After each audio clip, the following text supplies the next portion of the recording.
Assalamualaikum warahmatullahi wabarakatuh. Saya Vina Oktazalni, NIM 1913638. Baiklah, pada kali ini saya akan menceritakan tentang geografi regional Sulawesi Tenggara. Ada tiga pembagian, yaitu kondisi fisik Provinsi Sulawesi Tenggara, keadaan ekonomi dan sosial budaya Provinsi Sulawesi Tenggara, dan flora fauna Provinsi Sulawesi Tenggara. Yang pertama itu kondisi fisik Provinsi Sulawesi Tenggara. Sulawesi Tenggara itu terletak di bagian tenggara Pulau Sulawesi dengan ibu kota Kendari. Provinsi ini terletak di Jazirah Tenggara Pulau Sulawesi. Secara geografis terletak di bagian selatan garis khatulistiwa di antara 0 derajat sampai 45 menit sampai 6 derajat 15 menit lintang selatan dan 120 derajat 45 menit sampai 124 derajat 30 menit bujur timur, dan mempunyai daratan seluas 38.140 km dan perairan seluas 110.000 km. Secara geografis, di bagian selatan khatulistiwa di antara 3 derajat sampai 6 derajat lintang selatan dan 120 derajat 45 menit sampai 124 derajat 60 menit bujur timur. Sebelah utara berbatasan dengan Sulawesi Selatan dan Sulawesi Tengah.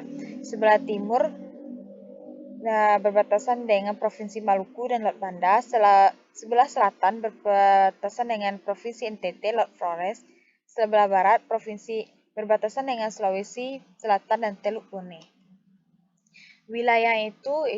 Wilayahnya seluas 38.140 km atau setara dengan 1,44 luas Indonesia. Kondisi topografinya bergunung, bergelombang, berbukit-bukit. Permukaan tanahnya yang relatif rendah digunakan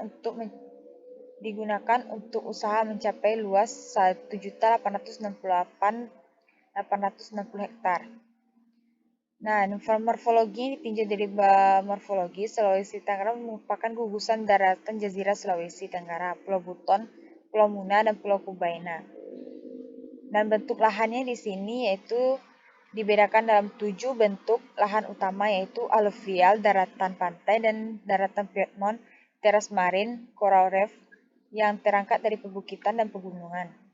Bentuk lahan aluvial terdiri dari dataran bawah vlogman, pelembahan, dan bentuk cekungan, basin, pelembahan, sungai vale, dan teras sungai. Klimatologinya ada 2, yaitu ada musim dan curah hujan. Musimnya di sini terbagi atas 2 musim, yaitu musim hujan dan musim kemarau. Musim hujan terjadi antara bulan November dan Maret, di mana angin barat bertiup dari arah Asia dan Samudra Pasifik yang mengandung uap air. Musim kemarau terjadi di antara bulan Mei dan Oktober, di mana angin timur bertiup di Australia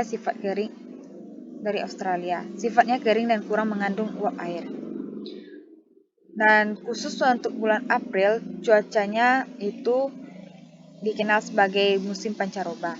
Curah hujan itu pada Sulawesi Tenggara ini pada umumnya mempunyai daerah basah dan daerah kering.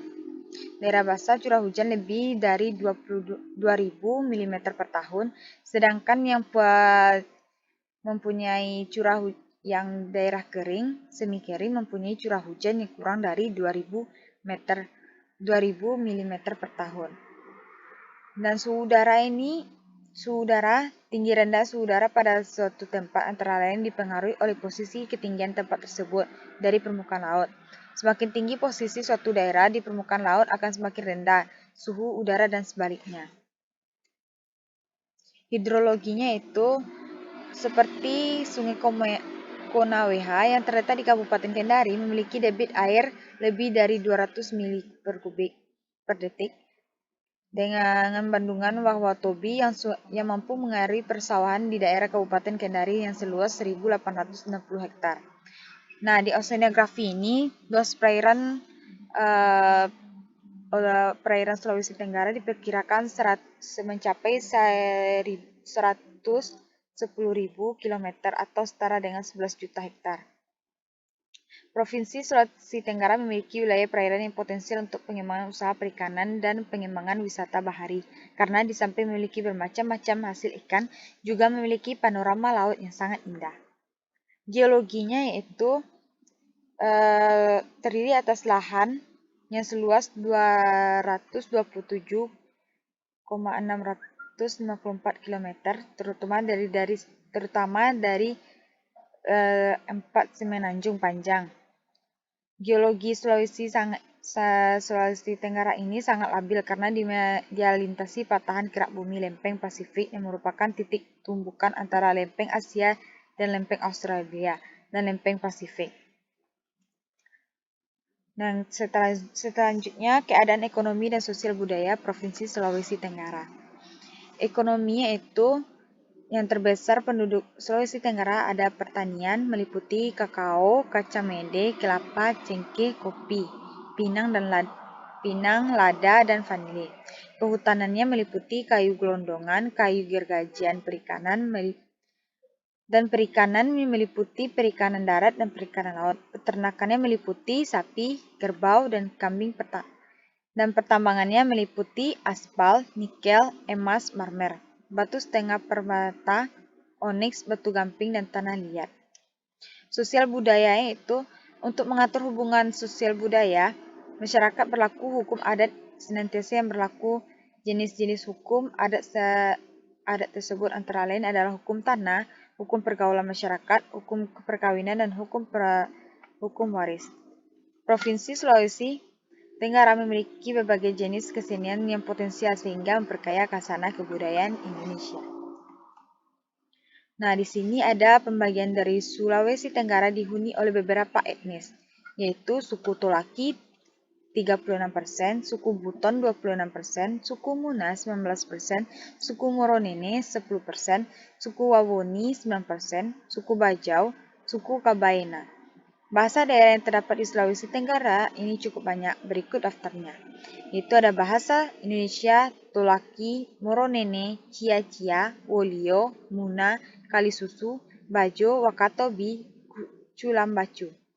Agama Islam yang menjadi agama mayoritas masyarakat Sulawesi Tenggara, yaitu agama Islam 95%, Hindu 2,04%, Kristen Protestan 1,84%, Katolik 0,58%, Buddha 0,4%, lainnya 0,27%. Rumah adat itu ada rumah adat Mengkoga, yaitu rumah adat merupakan adat yang berasal dari suku Raha Mengkoga. Raha atau yang lebih dikenal dengan Mengkoga mempunyai makna arti seperti payuaha. Ukuran bangunan ini luas, besar, dan berbentuk segi empat yang terbuat dari kayu dan diberi atap terdiri atas tiang-tiang besar tingginya kira-kira mencapai 20 kaki di atas tanah. Bangunan ini digunakan sebagai tempat bagi raja untuk menyelenggarakan acara-acara yang bersifat seremonial atau upacara adat. Yang kedua itu ada rumah adat Laikas, Malige. Rumah Laikas ini merupakan rumah adat yang berasal dari suku Tolaki yang tinggal sekitar kota Kendari, Kabupaten Konawe. Berbentuk rumah panggung seperti kebanyakan rumah adat pada umumnya. Rumah ini bisa terdiri dari 3-4 lantai. Bagian kolong berfungsi menyimpan binatang ternak. Lantai pertama dan kedua berfungsi tempat tinggal raja dan permaisuri. Yang ketiga penyimpanan benda pusaka. Yang keempat tempat persemedian atau beribadah. Rumah yang ketiga yaitu rumah adat Banua Tada. Rumah ini hampir sama dengan rumah adat Laikas, yaitu bahan material utamanya ialah kayu tanpa menggunakan paku. Nama rumah adat ini diambil terdiri dari dua suku kata, yaitu Banua rumah adat, Banua rumah, dan Tada artinya siku. Berarti rumah adat Banua ini artinya rumah bersiku.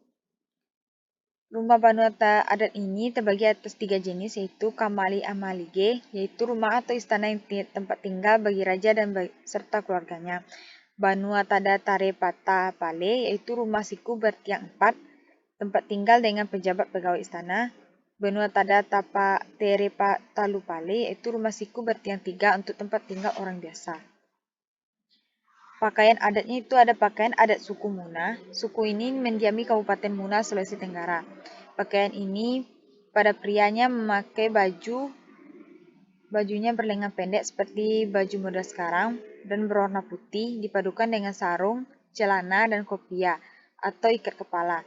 Ikat kepalanya berupa kain bercorak batik dan ikat pinggang yang dibuat dari logam berfungsi untuk menyelipkan senjata tajam. Sedangkan perempuannya biasanya mengenakan badu beta yaitu berupa baju berlengan pendek dan berlengan panjang. Suku adat Tolaki yaitu pakaian semacam ini yang dikenakan oleh golongan bangsawan yang dimiliki oleh jabatan tertentu oleh masyarakat. Namun sekarang, masyarakat Tolaki bisa memakai pakaian ini untuk pengantin, acara adat, atau acara resmi lainnya. Nah, seterusnya ada pakaian adat Buton. Pakaian ini kebanyakan memakai pakaian biru-biru yang terdiri dari sarung dan ikat kepala yang tanpa pakaian. Agar sarung terlihat kuat, dililitkan kain ikat pinggang yang diberi aksesoris jambul atau rumba yang disebut kobokena tangga. Sedangkan untuk pakaian perempuan sehari-hari dikenakan dengan sebutan baju komboa. Berikut daftar tarian yang berasal dari Sulawesi Tenggara. Ada tari adat Dinggu yang menggambarkan sifat kompak Tolaki ketika musim panen.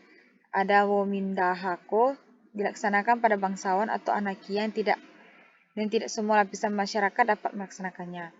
Ada tari adat Umaura, tarian tradisional yang Sulawesi Tenggara yang identik dengan kepahlawanan. Tarian adat Malulo, yang tarian sakral yang penuh filosofis. Namun dalam perkembangannya Malulo saat ini menjadi tarian pergaulan atau tarian rakyat. Tari Galagi yaitu tarian yang asalnya dari Pulau Buton Raya, Provinsi Sulawesi Tenggara. Tari adat Lariangi yaitu tarian yang digelar dan fungsinya sebagai tari pembuka suatu acara, pesta pertemuan sebagai penghormatan terhadap tamu yang hadir.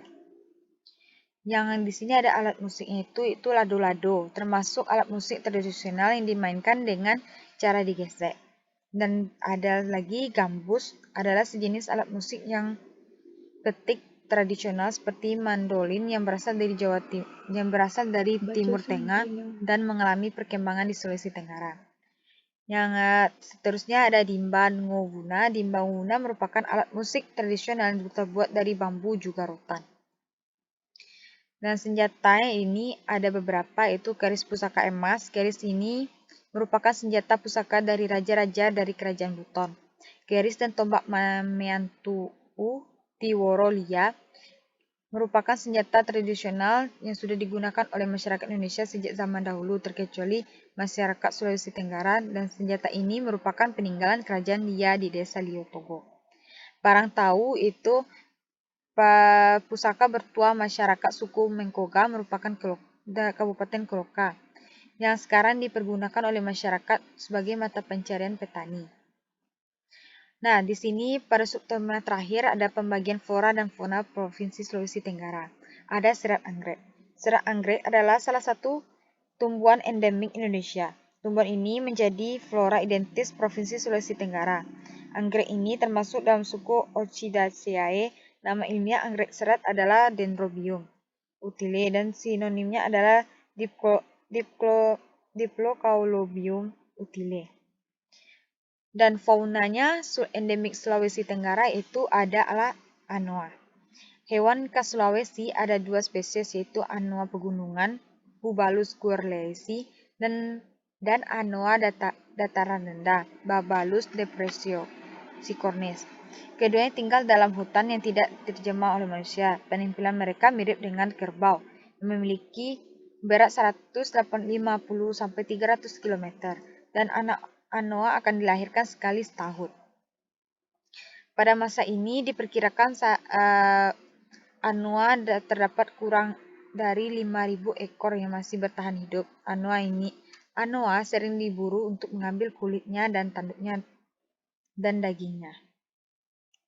Oke, sekian, terima kasih. Itulah pembahasan dari saya tentang mengenai Sulawesi Tenggara. Kalau ada salah, saya mohon maaf. Saya tutup dengan membaca wabillahi taufiq wa hidayah. Wassalamualaikum warahmatullahi wabarakatuh.